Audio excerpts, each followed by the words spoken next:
ये बीच में ये टॉपिक है, पर बिकॉज आई हैव एडेड, ठीक है, I have asked them as question, so that's why I have added this. तो see what is given, photo system 1 and photo system 2 में अगर हमने डिफरेंशिएट करना है तो see the first point what I have written, photo system 1 lies on the outer surface of the thylakoid. ठीक है, थैलाकोइड membrane जो है उसके आउटर सरफेस पे जो है फोटो सिस्टम 1 प्रेजेंट है, and photo system 2 it lies on the inner surface of the thylakoid membrane. ठीक है, सेकंड हमने लिखा है कि photo system 1, in photo system 1 molecular oxygen is not involve. ठीक है, क्योंकि स्प्लिटिंग ऑफ वाटर मॉलिक्यूल ये रिएक्शन जो है वो फोटो सिस्टम 2 से है और ऑक्सीजन भी वही इवॉल्व होगी, इसीलिए तो उसमें हमने लिखा है फोटो सिस्टम में 2 में कि photolysis of water takes place, means splitting of water molecule takes place and molecular oxygen is evolved. ठीक है बेटा, in photo system 1 the reaction centre is P700 and in photo system 2 the reaction centre is P680। फिर देखो in photo system 1 NADPH is formed in this reaction, ठीक है, और photo system 2 जो है उसमें NADPH जो है वो नहीं फॉर्म होता है। Yes, it receives electrons from photo system 2। Photo system 1 जो है वो इलेक्ट्रॉन कहां से रिसीव करता है, तो फोटो सिस्टम 2 से रिसीव करता है, और फोटो सिस्टम 2 जो है वो इलेक्ट्रॉन कहां से रिसीव करता है, तो it receive electrons from the photolysis और डिसोसिएशन ऑफ वाटर मॉलिक्यूल। ठीक है, फोटो सिस्टम 1 में हमने लिखा है it is not related with photolysis of water, means breakdown of water molecule, and photo system 2 it is related with breakdown of water molecule. ठीक है, ये थोड़ा सा अलग से ऐड किया था हमने।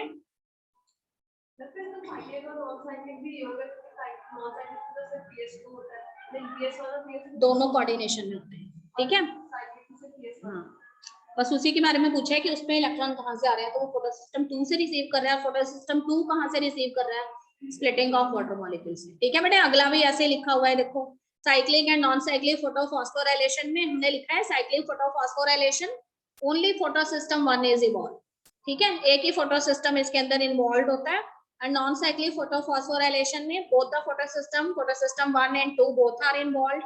ठीक है, साइक्लिक फोटोफॉस्फोराइलेशन में water is not required, and non cyclic photophosphorylation में फोटोलाइसिस होनी है वाटर की, तो इसलिए वो रिक्वायर्ड है, and in cyclic photophosphorylation oxygen is not involve.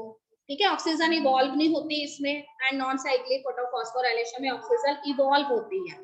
Clear बेटा, साइक्लिक फोटोफॉस्फोराइलेशन में हमने लिखा है कि NADPH इज नॉट सिंथेसाइज। ठीक है, सभी बच्चों को रीजन पता है कि NADPH क्यों नहीं सिंथेसाइज होता, बिकॉज NADPH रिडक्टेज एंजाइम वहां पे एब्सेंट है, और यहाँ पे नॉन साइक्लिक फोटोफॉस्फोराइलेशन में NADPH सिंथेसाइज होता है। क्लियर बेटे, cyclic photophosphorylation used to produce additional ATPs in order to meet cell energy demands, क्योंकि इसमें NADPH तो बनता नहीं है ना फोटो सिस्टम, ये साइक्लिक फोटोफॉस्फोराइलेशन में, इसलिए इसमें एडिशनल ATPs बनते हैं, पर जो नॉन साइक्लिक फोटोफॉस्फोराइलेशन है उसमें NADPH भी बनता है और ATPs भी। हाँ, वो भी उसकी लोकेशन के हिसाब से भी आप पॉइंट देख सकते हैं। क्लियर बेटे, तो यहाँ तक सब बच्चों को क्लियर है। तो आज का जो न्यू टॉपिक है according to your book NCERT, देखो यहाँ पर पेज नंबर है 215। इससे पहले सारी केमी ऑस्मोटिक हाइपोथेसिस दी हुई है, सभी स्टूडेंट यहाँ तक रीड कर लेंगे। ठीक है, पूरी केमी ऑस्मोटिक हाइपोथेसिस है।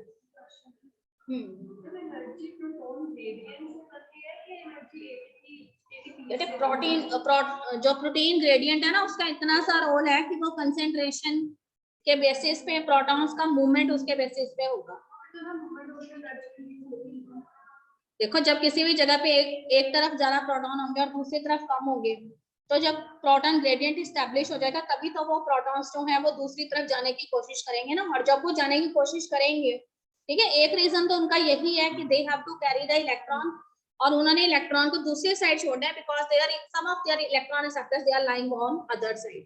ठीक है, पर वो कहते हैं कि एक उनको और किस लिए भी जाना पड़ता है, because concentration of protons is more on the inner side and less on the outer side, तो इसलिए जहां पे भी कंसेंट्रेशन ज्यादा होगी वहां से वो दूसरी तरफ जाने की कोशिश करेंगे, तभी वो किस में मूव करेंगे, F0 F1 पार्टिकल्स में जाएंगे, और F0 F1 पार्टिकल्स में जाने के बाद they come in contact with ATP synthase enzyme, तो जैसे ही वो ATP सिंथेस एंजाइम के कांटेक्ट में आएंगे तो वो क्या बनाएंगे, ATPs बनाएंगे। ठीक है, तो इसीलिए यहाँ पे जो 2-3 लाइनें लिखी हुई है ना, केमी ऑस्मोसिस रिक्वायर अ मेम्ब्रेन कहते हैं कि केमी ऑस्मोसिस जो है उसके लिए एक तो मेम्ब्रेन की जरूरत है, तो यहाँ पे कौन सी मेम्ब्रेन जो है वो इंपॉर्टेंस रख रही है, that is the membrane of the thylakoid. ठीक है। अब प्रोटॉन पंप वर्ड किसके लिए यूज किया गया है कि प्रोटॉन्स की कंसेंट्रेशन के बेसिस पे, more the concentration of protons on the inner side of the thylakoid and less on the other side, तो there is a force develop. ठीक है, जहां पे ज्यादा प्रोटॉन्स हैं वो क्या करेंगे, एक दूसरे को एक फोर्स एक्सर्ट करेंगे, तो some of the protons they enter into the F0 F1 particle and in this way through that narrow channel they go on the other side and as a result ATPs are produced। ठीक है, तो proton pump जो उसका एक ही काम है कि वो प्रोटॉन को क्या करते हैं, शिफ्ट करने का काम करते हैं। ठीक बेटे, प्रोटॉन ग्रेडियंट वर्ड का क्या मतलब है कि on the basis of concentration. ठीक है, कंसेंट्रेशन के बेसिस पर inside the thylakoid membrane concentration ज्यादा है और दूसरी तरफ कंसेंट्रेशन जो है वो कम है। ठीक है, देखो उसके नेम पे ध्यान दो, केमी ऑस्मोसिस।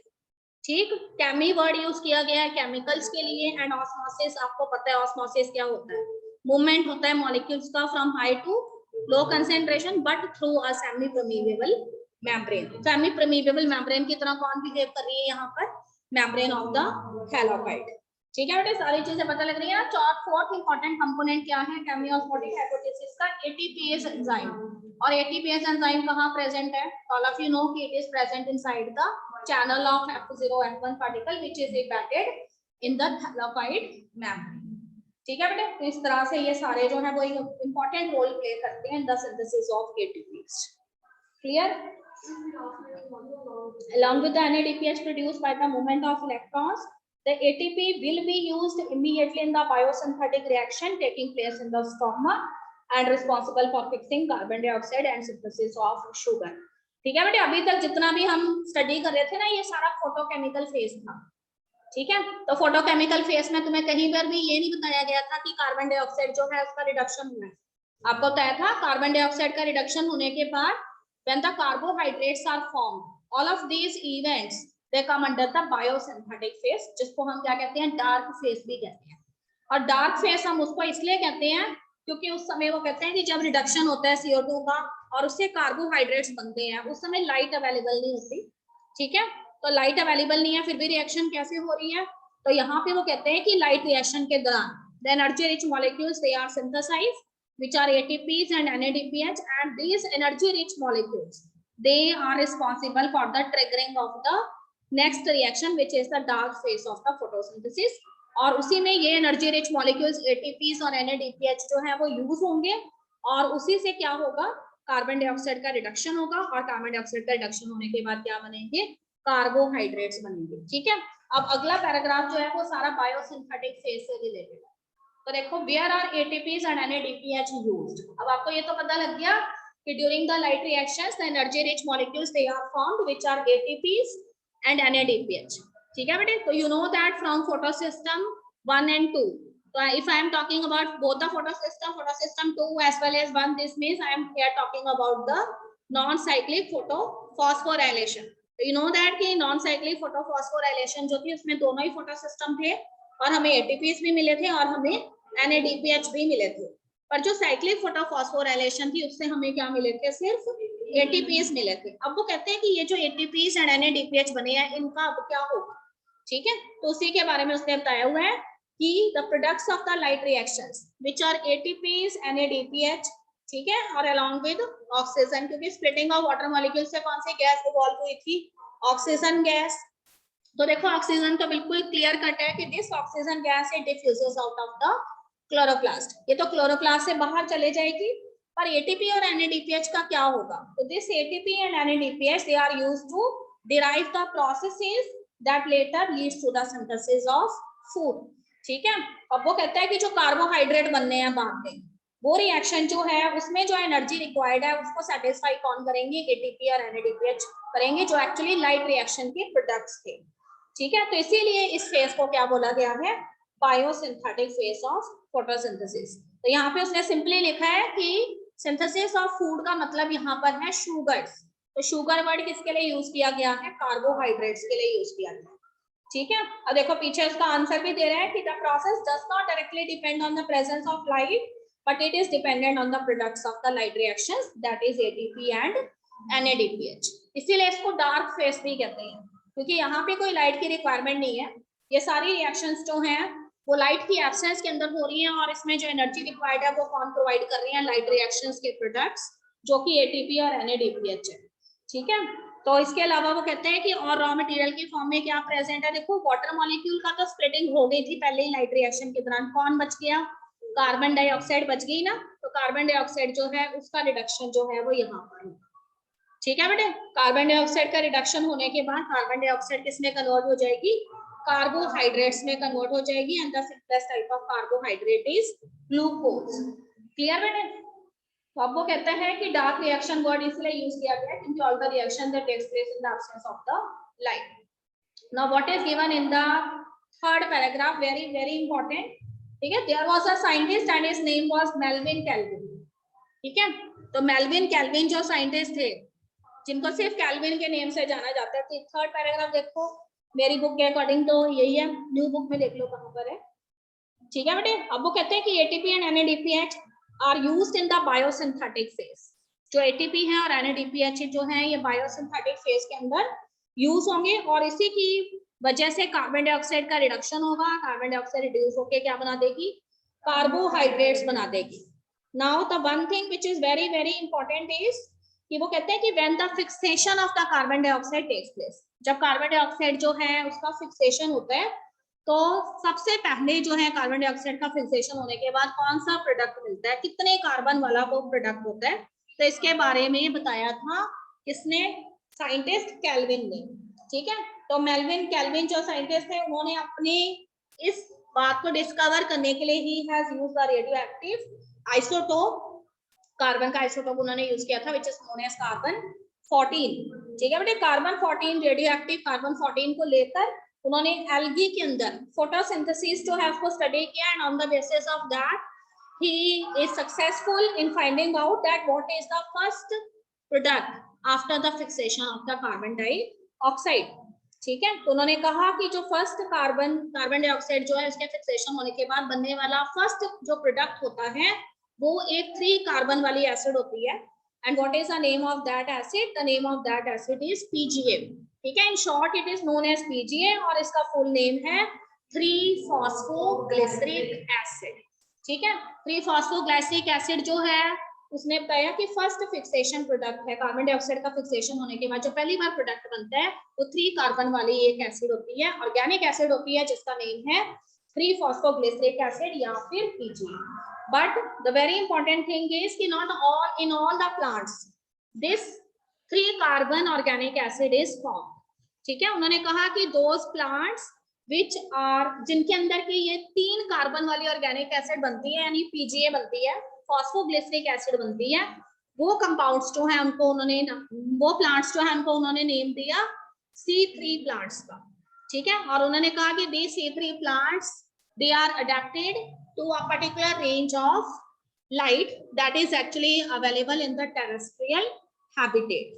ठीक है, तो उन्होंने कहा कि ये प्लांट टेरेस्ट्रियल प्लांट्स हैं और ये एक पर्टिकुलर रेंज ऑफ लाइट जो है उसके अकॉर्डिंग अडेप्टेड होते हैं। अगर बहुत ज्यादा जो है सोलर रेडिएशन जो है आ जाए तो उस केस में इन प्लांट्स में प्रेजेंट जो क्लोरोप्लास्ट है और उसमें प्रेजेंट जो क्लोरोफिल पिगमेंट है, ठीक है, उसका डीकम्पोजिशन हो जाता है, वो एक पर्टिकुलर रेंज तक की लाइट एब्जॉर्ब कर सकते हैं। तो ऐसे प्लांट जिनके अंदर कार्बन डाइऑक्साइड का फिक्सेशन होने के बाद फर्स्ट जो प्रोडक्ट बनता है वो एक 3 कार्बन वाली ऑर्गेनिक एसिड फॉस्फोग्लिसरिक एसिड होती है।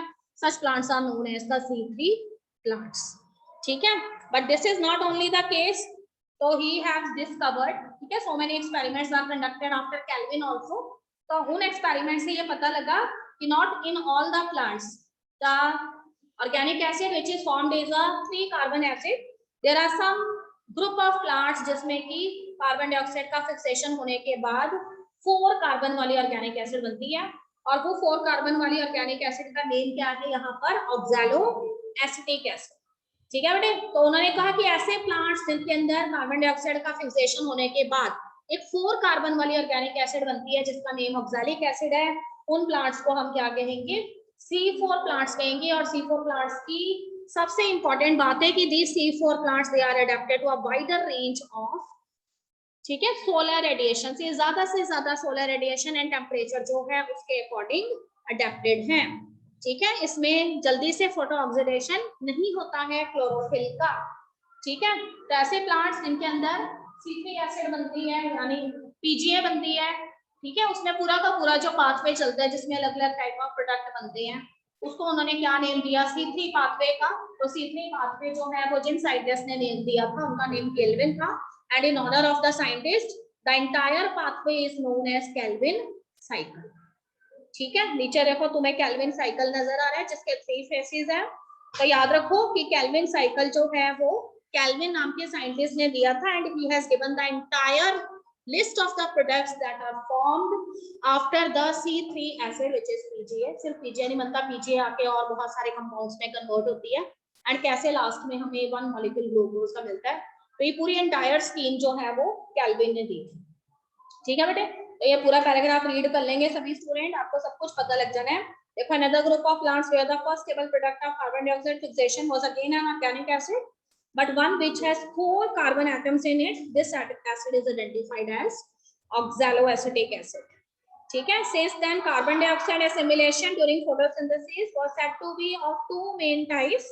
Those plants in which the first product of carbon dioxide fixation is a C3 acid यानी PGA, it is known as C3 pathway, and those plants in which the first product was a C4 acid यानी OAA which is oxaloacetic acid, ठीक है, this pathway is known as C4 pathway। तो उसी के according हमारे पास 2 type of plant है, C3 plant और C4 plants. ठीक है बेटे, ये चीज हजम होगी सब बच्चों को, क्लियर। अब आगे का ट्विस्ट क्या है कि who is the primary acceptor of carbon dioxide। ये तो पता लग गया कि when the fixation of carbon dioxide takes place, तो first product it differ in case of C3 plant and differ in case of C4 plant। ठीक है, in C3 plant it is a 3 carbon acid which is PGA, and वहां पर कौन सी है, OAA है। अब question ये है कि प्राइमरी एक्सेप्टर कौन है कार्बन डाइऑक्साइड, कौन सा ऐसा कंपाउंड है जो आके किसके साथ रिएक्शन करता है कि वो फर्स्ट प्रोडक्ट में चेंज होती है। ठीक है, तो उसके बारे में वो कहते हैं कि scientist have done a lot of research.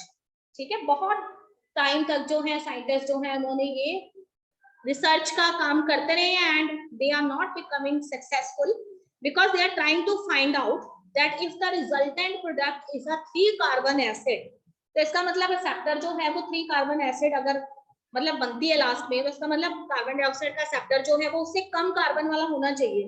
ठीक है, ये साइंटिस्ट के माइंड में चल रहा था, तो उन्होंने अपने माइंड में ये एक एल्यूजन सी बनाई हुई थी कि अगर रिजल्टेंट प्रोडक्ट हमें 3 कार्बन वाली PGA मिलती है या 4 कार्बन वाली ऑक्सैलोएसिटिक एसिड मिलती है, तो इसका मतलब कार्बन डाइऑक्साइड जो है वो यहाँ तो किसी 2 कार्बन कंपाउंड के साथ रिएक्शन करती होगी, तभी फिर आगे जाके 3 कार्बन वाला प्रोडक्ट बनता होगा। ठीक है, तो they have spent lot of years in finding out this compound कि वो 2 कार्बन वाला कंपाउंड कौन सा है, पर उनको नहीं मिला ऐसा कोई 2 carbon compound, and instead of this, ठीक है, later they have concluded that the primary acceptor of carbon dioxide is not a 2 carbon compound, instead of that it is a 5 carbon compound। ठीक है, that surprised the scientist। ठीक है, उन्होंने कभी expect नहीं किया था, तो उन्हें ये पता लगा कि 5 कार्बन वाला एक कीटोज शुगर है जिसका नेम है रूबुलोज बिसफॉस्फेट या RUBP, जो एक एंजाइम की तरह भी बिहेव करता है, और यही है किसका, कार्बन डाइऑक्साइड का प्राइमरी एक्सेप्टर। तो कार्बन डाइऑक्साइड जो है वो रिएक्शन करती है किसके साथ, 5 कार्बन कंपाउंड के साथ जिसका नेम है रूबुलोज बिसफॉस्फेट, और उसके बाद जो है वो क्या बनाती है, फर्स्ट प्रोडक्ट बनाती है। C3 प्लांट्स के केस में वो फर्स्ट प्रोडक्ट जो है वो PGA होता है, और C4 प्लांट के केस में वो फर्स्ट प्रोडक्ट कौन सा होता है, ऑक्सैलोएसिटिक एसिड होती है। ठीक है बेटे, यहाँ तक क्लियर है सारी चीजें। अब इस पैराग्राफ को जब आप पढ़ के देखोगे, देखो लास्ट की 4 लाइंस में क्या लिखा है। They also believe that since the first product was a C3 acid, the primary acceptor would be a 2 carbon compound. They spent many years trying to find out, ठीक है, to identify a 2 carbon compound before they discovered that it is not a 2 carbon compound, it is actually a 5 carbon compound who act as the primary acceptor of carbon dioxide, ठीक है, in the fixation reaction, and this compound is rubulose bisphosphate which is a 5 carbon compound। ठीक है, अब ये रूबुलोज bisphosphate क्या करता है वो बाद में देखेंगे, पहले केल्विन साइकिल बता रहे हैं आपको कि व्हाट इज केल्विन साइकिल। ठीक है, तो केल्विन साइकिल जो है, this entire pathway it was given by the scientist Calvin and his coworkers. तो he have given the whole pathway, ठीक है, जिसमें उन्होंने आपको ये बताया हुआ है कि किस तरह से RUBP जो कि प्राइमरी एक्सेप्टर है कार्बन डाइऑक्साइड का, वो पूरे एंटायर पाथवे के अंदर एक सिग्निफिकेंट रोल प्ले करता है एंड लास्ट पे फिर से रीजनरेट हो जाता है, क्योंकि वो क्या है, इटसेल्फ एक एंजाइम भी है and you have studied in your previous classes about the definition of enzymes कि एंजाइम रिएक्शन के रेट को फास्ट करते हैं पर रिएक्शन में कभी भी कंज्यूम नहीं होते, ठीक है, यही पढ़ा है आपने इतने सालों से, ठीक है बेटे। तो अब केल्विन साइकिल के बारे में बता रहे हैं हम आगे। यस, देखो इसमें जो हमारे एनसीईआरटी बुक में अभी वाली जो हमारी बुक है उसके अंदर केल्विन साइकिल डिटेल में नहीं दिया हुआ, सिर्फ नेम दे दिए हुए हैं फेसेस के, बीच में कौन से इंटरमीडिएट कंपाउंड बने हैं, इतने थोड़े नहीं है ये, और भी हैं। तो मेरे टाइम में जो बुक थी उसमें सारा था, तो वहां से मैंने निकाल के तुम्हारे उसमें डाल दिया, ठीक है। हाँ जी, पुरानी बुक्स जो है वो अच्छे से बनाई गई थी, ठीक है, फिर जैसे जैसे स्टूडेंट होते गए वैसे बुक्स भी छोटी होती गई। तो पहले वहाँ 2 बुक्स होती थी बायो, तो उसमें अच्छे से बताया ये सब, ठीक है। तुम्हारे में फिर तुम लोग आगे आगे बच्चे पढ़ने में ज्यादा इंटरेस्ट नहीं लेते, शॉर्टकट कर देते हैं, तो फिर उन्होंने केल्विन साइकिल भी बेचारा उड़ा दिया, इतना छोटा नहीं है ये, ओके। अब ध्यान से सुनो, देखो हमेशा याद रखो कि केल्विन पाथवे जो है it always mostly occurs in the photosynthetic plants, ठीक है। इस बात पे डिपेंड नहीं करता कि वो फोटोसिंथेटिक प्लांट्स जो है वो C3 प्लांट है या C4 प्लांट है, दोनों ही तरह के प्लांट्स में the Calvin cycle is present, ठीक है। तो there are 3 phases of the Calvin cycle, first is known as carboxylation, देखो नेम से ही पता लग रहा है, कार्बो ऑक्सीलेशन का मतलब है fixation of the carbon dioxide gas, ठीक है बेटे, fixation of the carbon dioxide gas. तो देखो carboxylation is fixation of CO2 into a stable intermediate, ठीक। एंड वो कहते हैं कि carboxylation it is the crucial step of Calvin cycle where carbon dioxide is utilised for the carboxylation of RUBP, ठीक है। तो यहाँ पे RUBP जो है वो इस रिएक्शन को कैटालाइज करता है, जो कि फिक्सेशन ऑफ कार्बन डाइऑक्साइड वाली रिएक्शन है, ठीक है, और इसमें एक एंजाइम की तरह भी बिहेव करता है, इटसेल्फ वो एक मॉलिक्यूल भी है और एक एंजाइम की तरह भी बिहेव करता है, क्योंकि यहाँ पे वो कार्बन डाइऑक्साइड का फिक्सेशन कर रहा है, इसलिए उसका नेम है कार्बो, उसका नेम है RUBP, कार्बो ऑक्सीलेज, ठीक है। पर नीचे देखो एक और इंपॉर्टेंट लाइन लिखी हुई है उसमें कि this RUBP carboxylase when they involved in the reaction of fixation of carbon dioxide, then last में वो क्या yield करता है, 2 मॉलिक्यूल्स बनाता है, किसके, 3 फॉस्फोग्लिसरिक एसिड, ठीक है बेटे। पर एंजाइम जो है उसकी एक खास बात है कि this enzyme can also have affinity for oxygen too, ये एंजाइम सिर्फ कार्बन डाइऑक्साइड का फिक्सेशन ही, अगर इसको ऑक्सीजन ज्यादा क्वांटिटी में मिल जाए ना तो ये CO2 को छोड़ के ऑक्सीजन के साथ भी कंबाइन कर सकता है, ठीक है। तो इसीलिए वो कहते हैं कि इसका फुल नेम जो है वो RUBP, कार्बो ऑक्सीलेज ऑक्सीजिनेस है, ठीक है। अब साइकिल को ध्यान से देखो, कुछ भी नहीं लिखा उसमें, सिर्फ आपको नजर आ रहे हैं RUBP जो इसका फुल फॉर्म लिखा हुआ है रूबुलोज 1,5 बिसफॉस्फेट, क्लियर बेटे। फिर आपको एटमॉस्फेयर में से कौन सी गैस जाते नजर आ रही है, कार्बन डाइऑक्साइड गैस, कुछ भी नहीं लिखा है कि कितने मॉलिक्यूल एंटर किए कार्बन डाइऑक्साइड के, और आपको पता है रिएक्शन से कि कितने मॉलिक्यूल कार्बन डाइऑक्साइड के एंटर करते हैं, 5 डाई हो नहीं है, 6 मॉलिक्यूल्स एंटर करते हैं, ठीक है, 6 molecules of carbon dioxide plus 12 molecules of water, ठीक है बेटे। तो देखो यहाँ पे जो CO2 प्लस H2 लिखा है ना, तो आपने याद रखना है कि CO2 कितने एंटर हुए, 6 मॉलिक्यूल्स एंटर हुए, ठीक है बेटे। और एक साइकिल में वो कहते हैं कि CO2 जो है एक मॉलिक्यूल एंटर करता है, 6 मॉलिक्यूल एक साथ में एंटर कर जाते हैं, 1 टर्न जब साइकिल की चलेगी एक कार्बन डाइऑक्साइड एंटर करेगी, तो इसका मतलब कि कितने पूरे कार्बन डाइऑक्साइड का फिक्सेशन करने के लिए साइकिल को कितनी टर्न्स लेनी पड़ेंगी, 6 टर्न्स लेनी पड़ेंगी, ठीक है बेटे, क्लियर है ना। वाटर का अलग रखेंगे, यहाँ से कार्बन डाइऑक्साइड फिक्सेशन से रिलेटेड हम बात करें क्योंकि कार्बो ऑक्सीडेशन, ठीक है, वाटर भी लिया साथ में तो फिर गड़बड़ हो जाएगी, क्लियर बेटे। तो देखो फिर कहते हैं कि कार्बो ऑक्सीडेशन में सिर्फ क्या होना है, कार्बन डाइऑक्साइड का फिक्सेशन होना है, और कार्बन डाइऑक्साइड का फिक्सेशन होने के बाद हमें क्या मिलनी है, फॉस्फोग्लिसरिक एसिड मिलनी है, जिसका पूरा नेम है 3 फॉस्फोग्लिसरिक एसिड, और कितने मॉलिक्यूल मिलने हैं उसके, 2 मॉलिक्यूल्स, ठीक है। अब साइकिल को आगे देखो, फर्स्ट फेज हमारा कंप्लीट हो गया और कार्बो ऑक्सीडेशन के बाद हमें 3 फॉस्फोग्लिसरेट लिखा हुआ नजर आ रहा है, और कितने मॉलिक्यूल्स हैं उसके, 2 मॉलिक्यूल्स हैं। अगर आपकी बुक में नहीं लिखा हुआ तो आप ब्रैकेट में यहाँ पे लिख लीजिए 2 मॉलिक्यूल्स ऑफ 3 फॉस्फोग्लिसरिक एसिड। ठीक है, मैंने अपनी बुक में लिख लिया हुआ है कि 2 मॉलिक्यूल्स यहाँ पर फॉस्फोग्लिसरिक एसिड के मुझे मिल गए। क्लियर बेटे। उसके बाद देखो सेकंड फेज जो है that is known as reduction. तो कहते हैं कि रिडक्शन फेज जो है उसके अंदर क्या होता है, एक तो ग्लूकोज का फॉर्मेशन होता है। ठीक है, फर्स्ट लाइन देखो, there are series of reaction that lead to the formation of glucose. ठीक है, and the steps involve utilization of 2 molecules of ATP. तो जहां पे आपका एटीपी लिखा हुआ है वहां पे आप ऐड कर लें कि कितने मॉलिक्यूल्स एटीपी के यूज हुए हैं साइकिल में। फर्स्ट टर्न में 2 मॉलिक्यूल्स, और अगर NADPH भी लिखा है साथ में तो NADPH में कितने यूज हुए हैं, 2 NADPH यूज हुए हैं। क्लियर बेटे।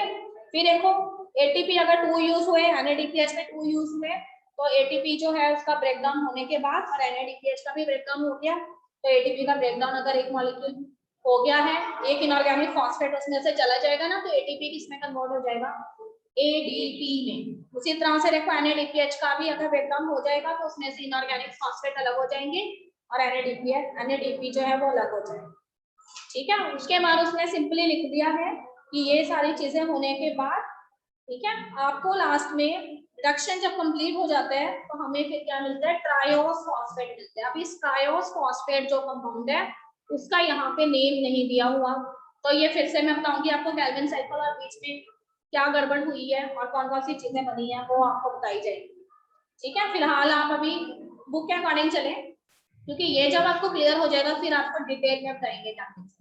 ठीक है बेटे, ट्रायोस फॉस्फेट बनता है और ये ट्रायोस फॉस्फेट जो है, ठीक है, अब देखो ट्रायोस फॉस्फेट अगर मैं उसको बोल रही हूँ तो उसमें वो कहते हैं कि कितने मॉलिक्यूल रहेंगे, 3 मॉलिक्यूल रहेंगे। ठीक है, तो एक मॉलिक्यूल जो है वो तो बना देता है सुक्रोज। सुक्रोज बाद में कन्वर्ट हो जाता है किसमें, ग्लूकोज में, और ग्लूकोज जो है वो प्लांट में किस फॉर्म में स्टोर हो जाता है, स्टार्च की फॉर्म में। क्लियर बेटे। अच्छा, इसमें मैंने लिखा हुआ है सारा कुछ।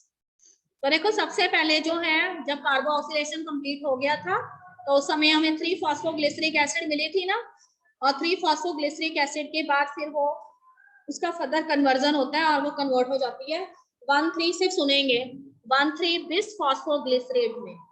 ठीक है, 3 फॉस्फोग्लिसरिक एसिड कन्वर्ट हो जाती है 1,3 बिस फॉस्फोग्लिसरेट में, और 1,3 बिस फॉस्फोग्लिसरेट जो है वो फिर कन्वर्ट हो जाती है ग्लिसरल्डिहाइड 3 फॉस्फेट में, जो यहाँ पे किस नेम से लिखा गया है, ट्रायोस फॉस्फेट के नेम से।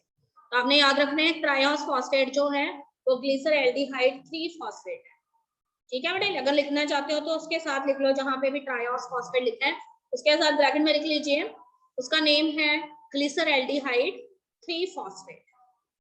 ठीक है बेटे, तो ग्लिसरल्डिहाइड 3 फॉस्फेट इसका नेम है। और उसके बाद वो कहते हैं कि ये ग्लिसरल्डिहाइड 3 फॉस्फेट जो है ना, इसके हमें 6 मॉलिक्यूल्स मिलते हैं अगर साइकिल जो है कितनी बार चलता है, 6 टाइम चलता है। अभी मैंने सिर्फ तुम्हें 1 टाइम चला के दिखाया, अगर ये साइकिल कितनी बार चलेगा, 6 बार चलेगा, तो यहाँ मुझे 1 मॉलिक्यूल नहीं मिलेगा ग्लिसरल्डिहाइड फॉस्फेट का, कितने मिलेंगे, 6 मिलेंगे। वो एक साइकिल के अकॉर्डिंग मैं तुम्हें बता रही हूँ। ठीक है, वो भी 3 नहीं, अगर 3 मॉलिक्यूल एंटर होंगे तब 3 है, ये काट लो गड़बड़ हो जाएगी। फिलहाल तुम ये याद रखो कि साइकिल को हमने 6 टाइम रिपीट करना है। ठीक है बेटे, साइकिल को हमने कितने टाइम रिपीट करना है, 6 टाइम रिपीट करना है। और जब 6 बार साइकिल चलेगा तब लास्ट में ट्रायोस फॉस्फेट जो ग्लिसरल्डिहाइड 3 फॉस्फेट है, 2 मिनट रुकेंगे बस। तो अगर कहता है कि ग्लिसरल्डिहाइड 3 फॉस्फेट के हमें 6 मॉलिक्यूल्स मिले हैं, ठीक है, तो उसमें से एक मॉलिक्यूल जो है वो तो क्या बना देगा, सुक्रोज या ग्लूकोज बना देगा। कितने मॉलिक्यूल बच गए मेरे पास, 5 बच गए, और वो 5 जो है वो थर्ड फेज जो है रीजनरेशन का उसमें यूज हो जाएंगे, और ये 5 मॉलिक्यूल्स जो हैं वो फिर आगे जाके क्या बनाएंगे, रूबुलोज बिस फॉस्फेट बनाएंगे, जो इटसेल्फ कितने मॉलिक्यूल रखते हैं, तो 5 मॉलिक्यूल्स रखते हैं। ठीक है, तो कल फिर बताऊंगी इसको पूरा। इसके देखो इसके दो तरीके हैं, या तो आप 2 टर्न्स में अगर साइकिल रिपीट करना चाहते हो तो 3 मॉलिक्यूल ऐड कर लो CO2 के। ठीक है, तो 2 टर्न में कंप्लीट हो जाएगा। अगर एक ही टर्न में तुमने बारी बारी चलाना है तो कितनी बार तुम्हें साइकिल रिपीट करना पड़ेगा, 6 टाइम। ठीक है, इसमें